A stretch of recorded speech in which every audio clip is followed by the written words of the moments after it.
좋아요, 구독! 기대감이 높아지고 있는데요. 추석 전에, 그러니까 한 달 내로 이 보핏을 출시하겠다라고 계획을 밝혔습니다. 먼저 시장 반응이 어땠는지 궁금합니다요. 이 이야기가 나온 건 우선은 지난주였습니다. 네. 지난주에 삼성전자의 보핏이라고 하는 부분이 이슈가 되면서 당시 기준으로 SBB테크라든지 SPG라든지 관련해서 감속기를 시장에 공급하고 있는 기업은 물론이고 우리가 넓게로 보면은 로봇 관련된 섹터, 특히 부품 섹터에 속한 많은 기업들의 주가가 적지 않게 오르는 모습을 보였습니다. 충분히 그럴 수 있습니다. 우리가 이 로봇이라고 하는 것 단순하게 로봇 산업 전체를 보는 게 아니고요. 이 웨어러블 로봇, 특히 보핏은 크게 두 가지 키워드를 우리가 눈여겨봐야 되는데 하나는 웨어러블 로봇이라고 하는 것과 또 하나는 삼성전자라는 것. 그도 그럴 것이 웨어러블 로봇이라고 하는 것은 기존에 전통적으로 로봇이라고 하는 산업이 가지고 있는 테두리 안에 있는 건 아닙니다. 협동 로봇이라고 하는 이 섹터 안에 있는 한 가지 분류 정도로 우리가 나뉘어질 수가 있었는데 삼성전자가 이제 여기에 가담을 했다라고 하는 것으로 인해서 웨어러블 로봇이라고 하는 게 또 하나의 섹터로 분류가 되게 되었고요.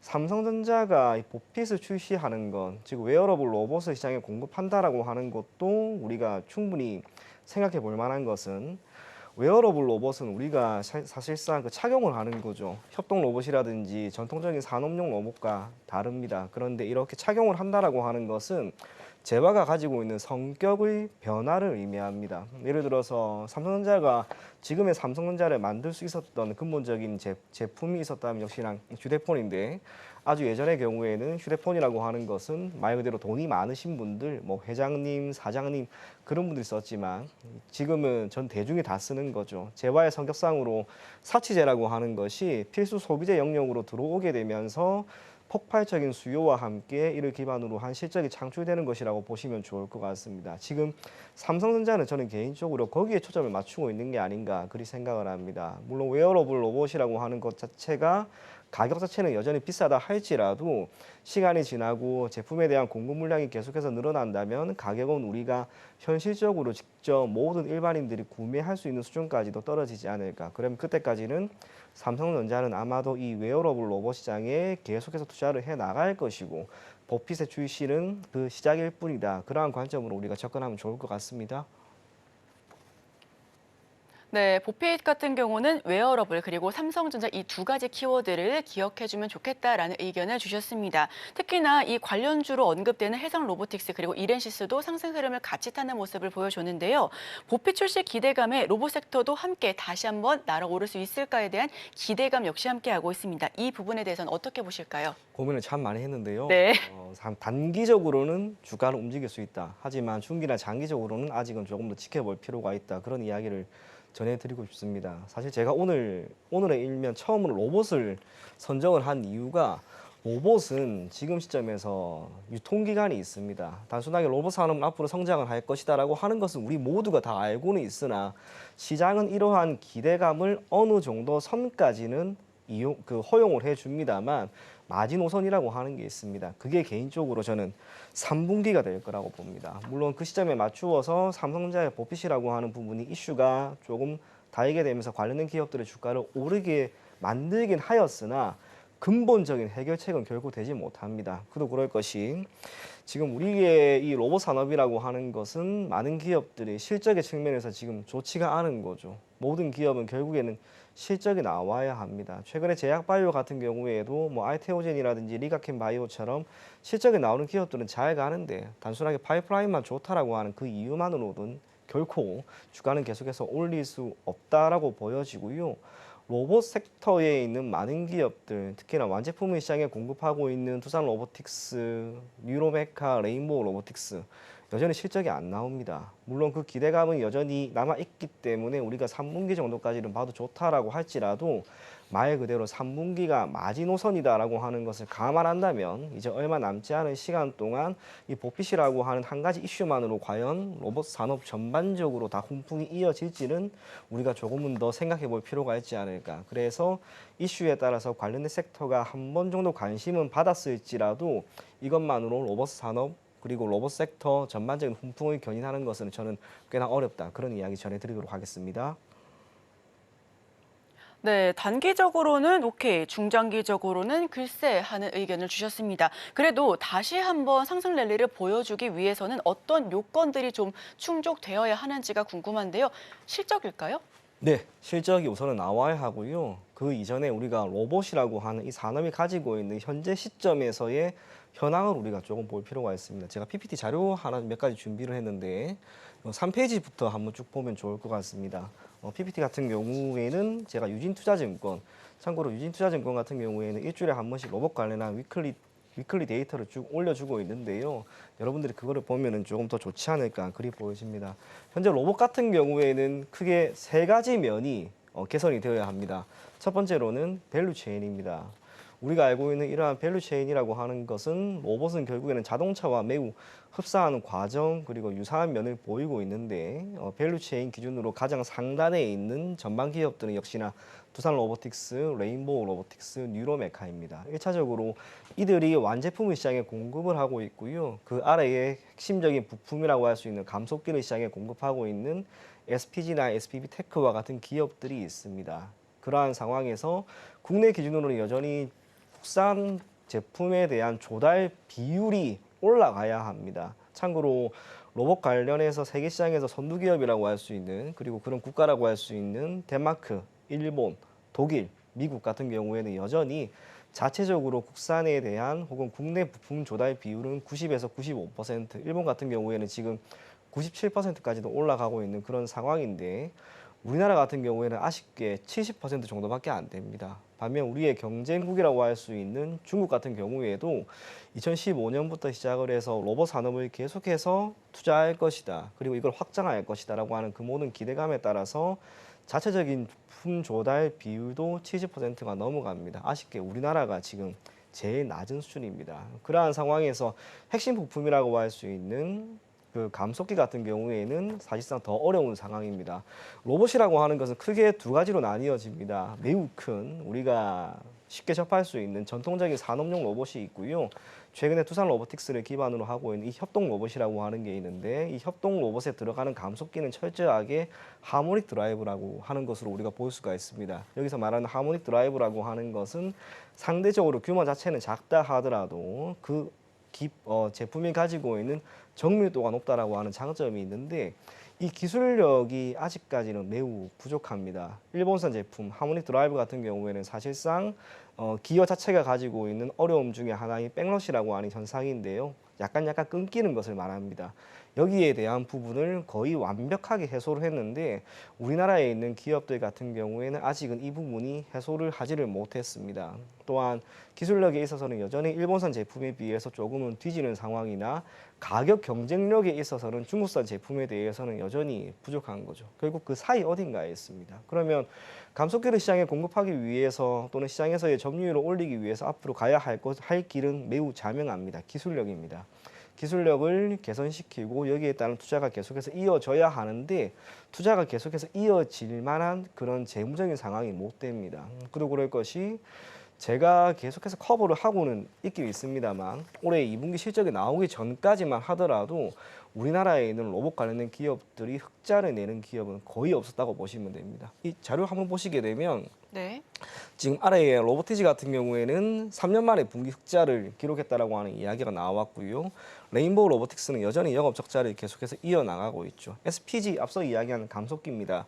유일하게 영업이익 기준으로 흑자 기조를 보이고 유일 로보틱스도 이번에 9개 분기 만에 영업이익 흑자 전환이 되었습니다. 그렇게 실적이 지금 좋지 않다 보니까 왼쪽 맨 상단에 보게 되면은 코스닥 지수 대비 로봇 섹터에 있는 많은 기업들의 주가는 보시는 것처럼 계속해서 하락되는 그런 모습입니다. 그럼에도 불구하고 앞서 이야기한 것처럼 로봇 관련된 기업들은 아직은 한 분기 정도는 기대감이 더 있다라고 할 수 있는 이유가 전통적인 산업용 로봇의 시장 침투율을 협동 로봇이 처음으로 넘어서는 시점이 있습니다. 그게 올해입니다. 그래서 두산 로보틱스도 그렇고 기타 레인보우 로보틱스, 뉴로메카, 또 SPG, SPB 테크와 같은 많은 기업들이 기대감은 있다라고 할 수 있는데 이 기대감을 충족시키기 위해서는 3분기 기준으로 실적이 반드시 나와야 합니다. 만약에 3분기 기준으로 실적이 나오지 않는다라고 하면은 아마 그 기대감은 모두 다 훼손되지 않을까 그렇게 보여지고요. 앞서 이야기한 것처럼 밸류체인 자체 그리고 재무적인 부분 거기에 국산 제품, 부품에 대한 조달 비율 자체가 아직 어려움이 있는 상황인데요. 그거 못지않게 또 우리가 고려할 것은 크게 두 가지가 더 있습니다. 하나는 SI 시스템이라고 하는데 로봇이라고 하는 것은 자기가 알아서 움직이는 게 아닙니다. 그 안에서 인간이 결국에는 몇 가지 언어로 코딩을 해줘야 되는데 이 모든 것들을 우리가 SI 시스템이라고 합니다. 현재 두산 로보틱스 같은 경우에는 자체적으로 엔지니어를 고용을 해서 이 SI 시스템을 최대한 확충을 하고 앞으로도 계속해서 투자를 하려고 할 수 있는 그런 여건은 되나 아직도 기타 모든 기업들은 외주를 주고 있습니다. 외주를 주고 있다 보니 나타나는 문제는 해당 업무를 마무리 짓는다 하더라도 앞으로 발전이 되는 데서 매우 미미하다라고 하는 것으로 볼 수 있고요. 마지막은 북미 채널입니다. 협동 로봇이 가장 많이 판매가 되는 국가 같은 경우를 보게 되면 역시나 북미입니다. 우리나라 같은 경우에는 구체적으로 아직은 이 협동 로봇에 대한 명확한 통관 부호가 없습니다. 그러다 보니 분기 기준으로 정확하게 몇 대가 팔렸는지를 알 수가 없는데 이걸 명확히 알 수 있는 국가가 딱 하나가 있습니다. 덴마크. 그럼 덴마크 같은 경우에는 어디로 이러한 매출이 가장 많이 발생하는지를 살펴보니까 보시는 것처럼 미국인 거죠. 미국이 산업용 로봇, 큰 틀로 보면 안에 협동 로봇도 다 포함이 되는데 이렇게 산업용 로봇이 가장 많이 수요를 창출하는 곳이 역시나 미국이다라고 하는 것을 우리가 알 수가 있고요.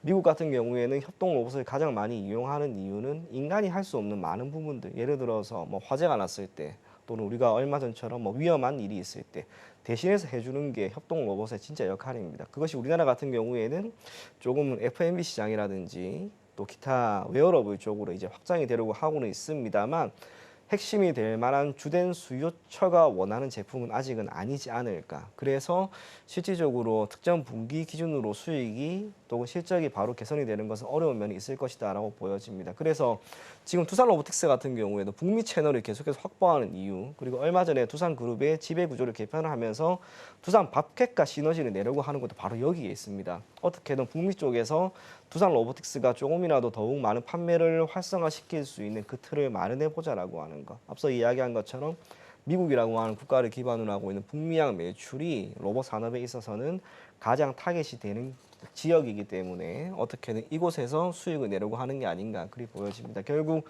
로봇 섹터에 있는 많은 기업들이 실적이라고 하는 모멘텀을 개선시키기 위해서는 앞서 이야기한 것처럼 부품을 국산 자체로 조달을 할 수 있는 이 비율이 올라가야 하고요. SI 시스템을 조금 더 확충해야 되고 마지막으로 북미 채널이 개선이 되어야 합니다.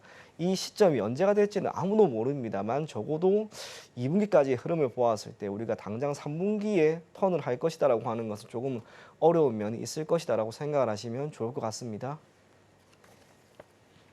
네, 다시 한번 상승세를 타기 위해서 세 가지 요건이 필요하다라고 말씀은 해주셨는데 잘 들어보니까 13가지가 넘는 것 같습니다. 그만큼 상승하기가 사실상 쉽지가 않다라고 생각이 드는데요. 자, 그렇다면 로봇 섹터 중심이라고 할 수 있는 두산 로보틱스 살펴보지 않을 수가 없습니다.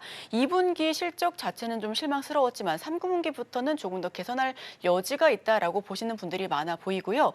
특히나 앞서서 말씀해 주셨던 것처럼 두산에서 두산 밥캣과 로보틱스 합병에 대한 의견도 있습니다. 이 부분 어떤 관점으로 두산 로보틱스 지켜봐야 될까요?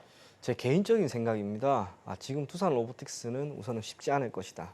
그렇게 보여지는데 이유가 두산 로보틱스 1분기 때 실적을 한번 보게 되면 역시나 영업 적자였습니다. 당시의 시장의 분위기는 그래 충분히 그럴 수 있다는 것. 일회성 비용도 있었기 때문에. 그리고 로봇 관련된 기업은 1분기가 아니라 3분기를 우리가 보고 덤비는 것이기 때문에 1분기 때 실적이 안 나온 부분 얼마든지 괜찮아라고 했습니다. 그런데 2분기 때는요. 실적 발표 3일 전에 저도 두산 로보틱스 관련 리포트를 거의 다 봤는데 실적 전망이 흑자 전환될 것이다라고 하는 그런 기대감까지 서려 있는 리포트가 나왔습니다. 그래서 정말 되려나 했는데 뚜껑 열어보니까 영업 손실이 오히려 더 커져 버린 거예요. 이게 의미하는 게 있죠. 특정 분기만에 실적이 턴이 되는 게 그만큼 지금은 어렵다는 겁니다. 다만 앞서 이야기한 것처럼 로봇 관련된 기업들은 앞서 제가 3분기가 마지노선이라고 했습니다. 그러면 3분기 때 실적을 턴을 하기 위해서는 기존의 영업 손실 폭이 점점 줄어들었으면 좋았을 것인데 오히려 그게 확대가 되면 3분기 턴이 과연 쉬울까? 그거는 역시나 어렵다라고 저는 보여집니다. 물론 드라마틱하게 두산 로보틱스가 개선이 될 수는 있습니다만 1차적으로 지금 모든 로봇 산업 그리고 로봇 섹터의 중심에는 바로 이 두산 로보틱스가 있는데 두산 로보틱스의 실적이 턴이 되지 않는다면 레인보우 로보틱스나 뉴로메카도 쉽지는 않을 겁니다. 그 아래에 있는 감속기라든지 기타 많은 밸류체인을 형성하고 있는 기업들도 드문드문 흑자 전환이 된다 할지라도 결국 두산 로보틱스라고 하는 대장 종목이 못 가기 때문에 우리가 로봇 관련된 기업들은 현 시점에서 접근하는 것은 매우 유의할 필요가 있지 않을까 그렇게 보여지고요. 넓게 보면은 3분기 실적을 확인을 하고 여러분들이 접근하시는 게 저는 더 좋을 것 같습니다. 그리고 그럴 것이 3분기 때 실적이 만약에 적자가 또 나와버린다면 앞서 이야기한 그 모든 기대감들이 사라져 버릴 겁니다. 단순하게 로봇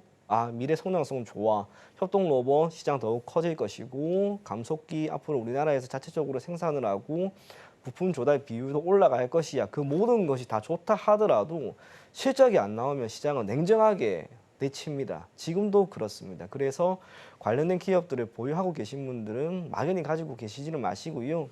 3분기 실적 꼭 확인하시고 그리고 그때 맞추어서 대응만 잘하자. 그렇게 이야기 전해드리도록 하겠습니다.